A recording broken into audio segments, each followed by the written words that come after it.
Hey YouTube, I'm out here in the greenhouse and I just want to do an update on the aquaponics system. I've kind of come to a couple of conclusions on how these tomatoes are growing in the deep water culture system for the aquaponics, and some good, some not so good.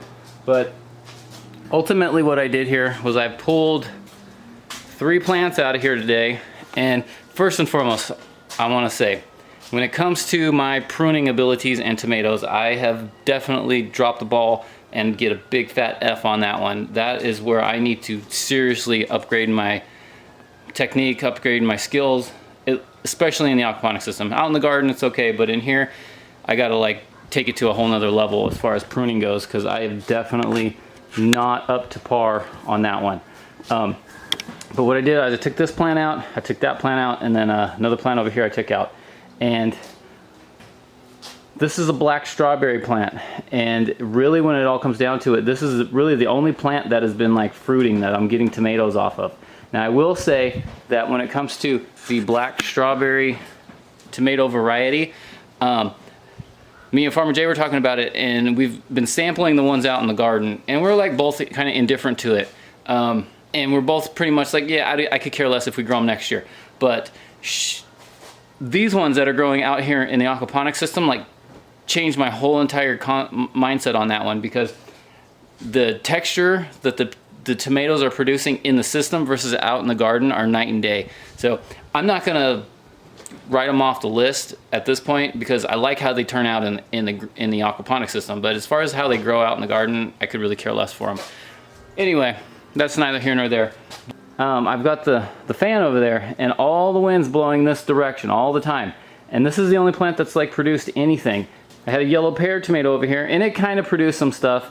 But as we get over here to like the front lines of where the wind is blowing, really I'm not getting anything pollinating. So I don't know if it's just the wind is blowing and it's helping pollinate in the back, because everything on the front is, I don't know what to think about it.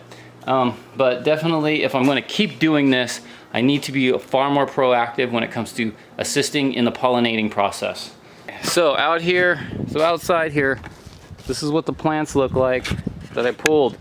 And when I look at these roots, there's one thing that stands out to me clear as day. And we've got this really white spot right here.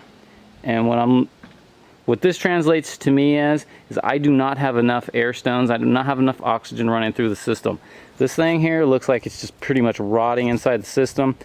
These two are okay, but when I go back and look at where that was positioned, it was right above an air stone. So if I'm gonna have these big fruiting plants in the system, I'm gonna need to, like, over the long term, I'm gonna need to upgrade my oxygen supply. I'm not going to do that anytime soon, but it's just something that I'm going to keep note of. And anyway, since I got you guys here, before I close this out, I'll just say that me and Forrest, we put this together yesterday. I did a short video on it. The hydroponic system is looking really good, and when I put this all together, I had a little bit of extra water, and I put it in the cilantro right here. 3 days later, this thing is like tripled in size. So I'm gonna start playing around with adding hydroponic water to some of my other plants here. But anyway, that's what I got for today, guys. Thanks for tuning in. I'll see ya.